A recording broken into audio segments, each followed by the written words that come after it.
Hace referencia al pedido del dictador o el dictador preso Nicolás Maduro y su defensa, la encargada del régimen, Delcy Rodríguez, pidió a Estados Unidos como socio y amigo, así lo denominó, levantar las sanciones económicas.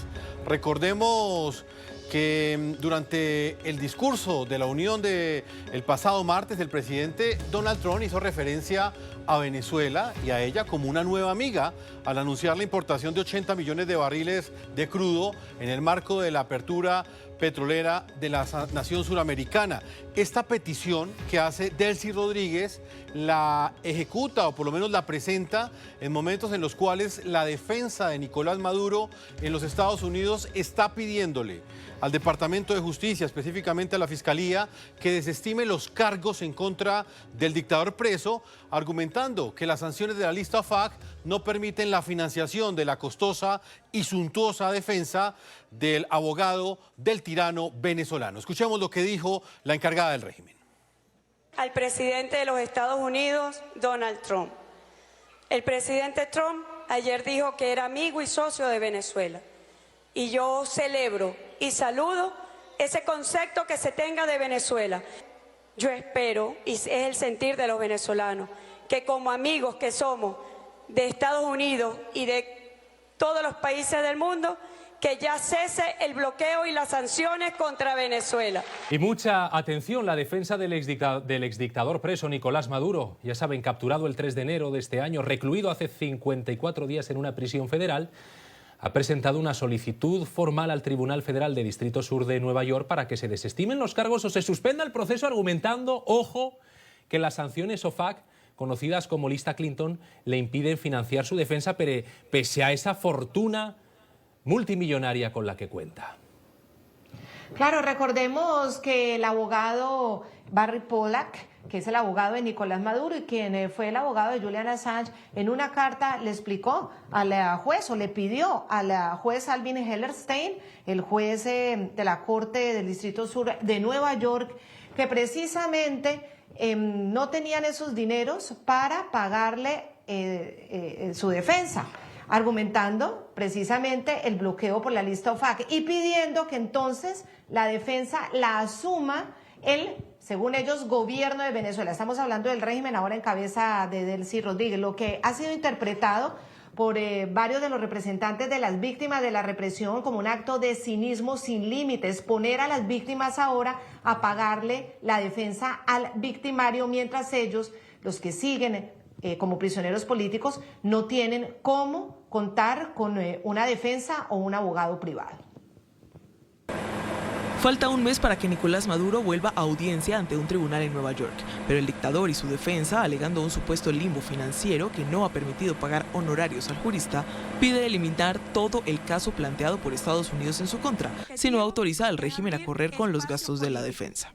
Barry Pollack, recordado por defender al fundador de Wikileaks, Julian Assange, denunció formalmente que el Departamento del Tesoro, a través de la Oficina de Control de Activos Extranjeros, está bloqueando el pago de sus honorarios.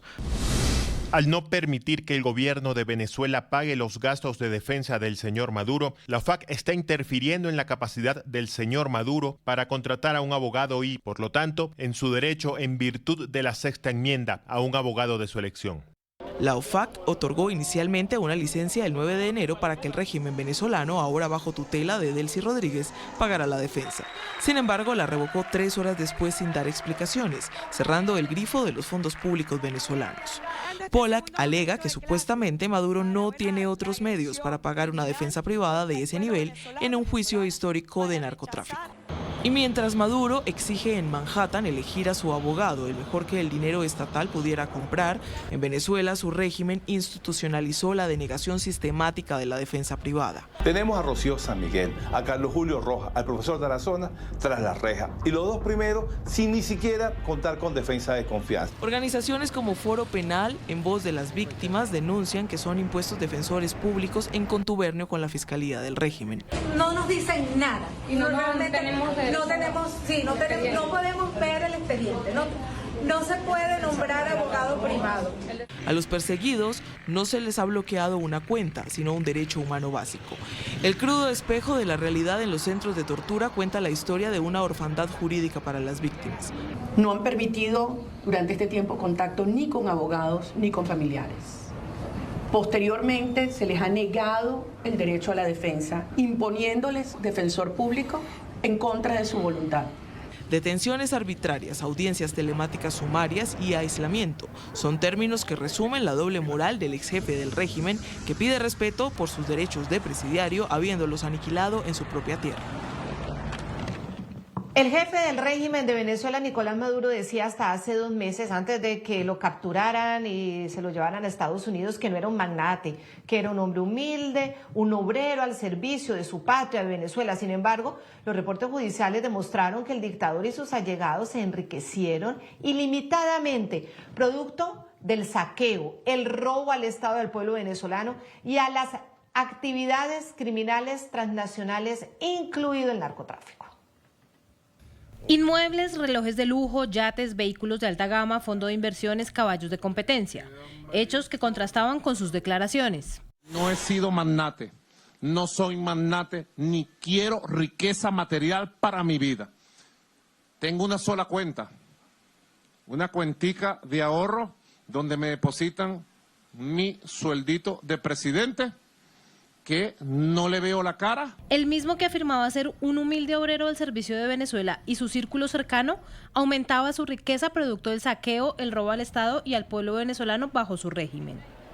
Y es que según la organización Transparencia Venezuela en el Exilio, al 15 de agosto de 2025 Estados Unidos había decomisado $700 millones en bienes a Nicolás Maduro. El monto hace parte de la lista de 745 activos identificados en 20 países que habrían sido obtenidos con dinero ilícito sustraído de Venezuela y que en total sumarían $3.826.975.054.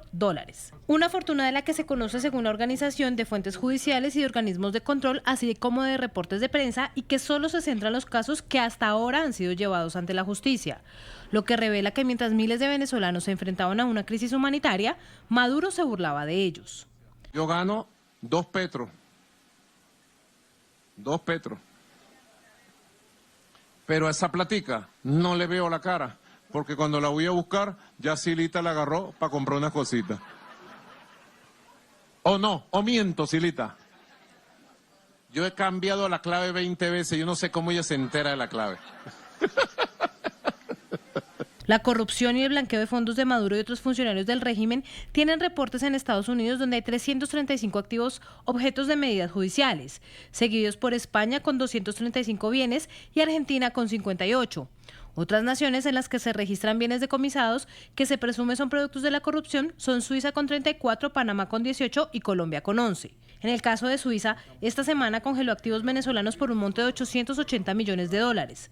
El Ministerio de Relaciones Exteriores aseguró que se trata de un bloqueo preventivo y que busca impedir una fuga de capitales.